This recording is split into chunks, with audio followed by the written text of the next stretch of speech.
Es de sobra conocido quién es Rodrigo Rato Figaredo, exministro de Economía y Hacienda, exvicepresidente del gobierno español, exdirector gerente del Fondo Monetario Internacional y expresidente de Bankia, entre otros. Constantemente se habla en los medios de comunicación de sus asuntos judiciales de forma juzgadora, donde la imparcialidad y la presunción de inocencia brillan por su ausencia. Sin embargo, otros pensamos que esas cuestiones han de ser dirimidas por los tribunales y ni los periodistas, ni los políticos, ni el resto de ciudadanos debemos ni podemos hacerlo. De lo que no se habla en los medios de comunicación, y por ello es posible que un importante número de personas lo desconozca, es de lo siguiente. Cuando era ministro de Economía y Hacienda, Rodrigo Rato realizó rebajas de impuestos generalizadas, cumpliendo así con el compromiso electoral, concretamente en el impuesto sobre la renta de las personas físicas, en 2 reformas llevadas a cabo en 1997 y en 2003 respectivamente. Redujo el tipo máximo del 56% al 40%, lo que supuso un ahorro de más de medio billón de pesetas para el contribuyente. Dicha reforma agilizó la lucha contra el fraude y permitió que 1.700.000 españoles no tuvieran que pagar el impuesto. La rebaja benefició más notoriamente a las familias con menos recursos. La necesidad de endeudamiento del Estado se redujo un 64,2% en el primer año de Rato al frente del ministerio. Rodrigo Rato fue artífice del conocido como milagro económico. Durante su gestión como ministro de Economía se crearon más de 5 millones de empleos en España, más que Alemania, Francia e Inglaterra juntas, pasando de 12.626.700 personas ocupadas en 1996 a 17.865.800 en 2004, lo que hizo que importantes personalidades le calificaran como el mejor ministro de la democracia española y sonara con fuerza para ser el sucesor de José María Aznar al frente del Partido Popular y eventualmente convertirse en presidente del gobierno. Además, se redujo el paro del 20,04% al 10,53% y el déficit público del 5,5% al 0,3%. A partir de 1996, con el cambio diseñado por Rato, la economía española disfrutó de un período de bonanza económica que duró más de 10 años, con tasas de crecimiento siempre superiores a las de la media europea. Al término de la primera etapa de Rodrigo Rato en el gobierno, la economía española había alcanzado una tasa de crecimiento del Producto Interior Bruto del 4,1%, la segunda más alta de la Unión Europea. En su segunda legislatura, la tragedia del 11 de septiembre provocó un importante daño en la economía y mientras la recesión llegaba a Estados Unidos y la desaceleración a Europa, Rato mantenía a España creciendo en torno al 2%.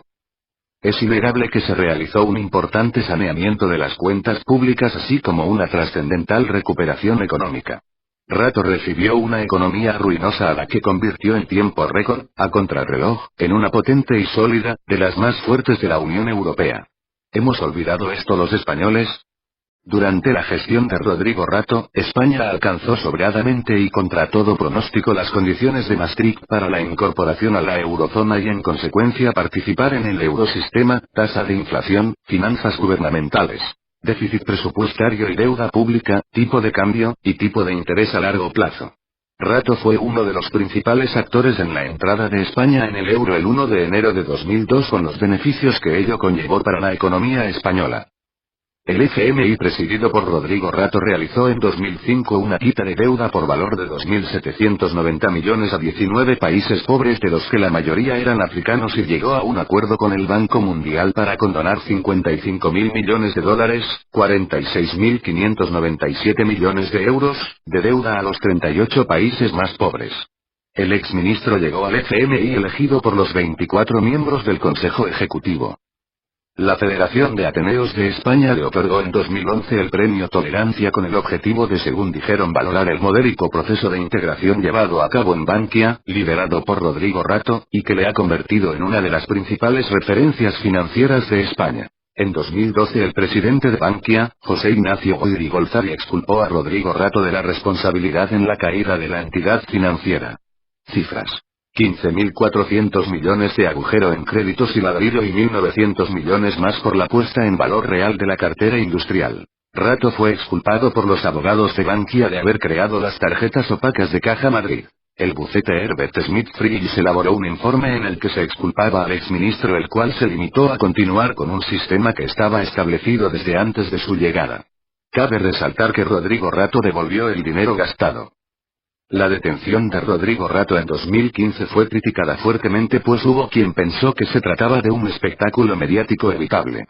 En Libertad Digital, los agujeros negros en la detención de Rodrigo Rato. En Voz Populi, Agencia Tributaria.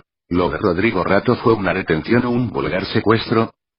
En El Mundo, qué gran espectáculo mediático el de Rodrigo Rato. Luis María Alsón. La crueldad de la vida política se ha puesto de manifiesto, una vez más, en el trato dispensado a Rodrigo Rato. A fecha de hoy, se puede afirmar con absoluta rotundidad, sea o no impopular, que la gestión de Rodrigo Rato en el gobierno fue altamente exitosa y dio a España grandes años de bonanza económica y crecimiento como nunca antes. No es ninguna opinión personal de nadie, son datos reales que no pueden ser olvidados pese a la memoria selectiva que parecen tener no pocas personas. Los tribunales determinarán la inocencia o culpabilidad del histórico político, pero da la impresión de que muchos periodistas y ciudadanos se han otorgado el derecho de hacerlo. No juzguéis para que no seáis juzgados, porque con el juicio con que juzguéis, seréis juzgados. Y con la medida con que midáis, se os medirá. Cuando el exministro acude a sitios públicos suele ser fotografiado o increpado siendo objeto de un acoso voraz contra una persona sobre la que por el momento no pesa condena judicial alguna, solo la condena y linchamiento público, la conocida como pena del telediario, lo cual no es justo.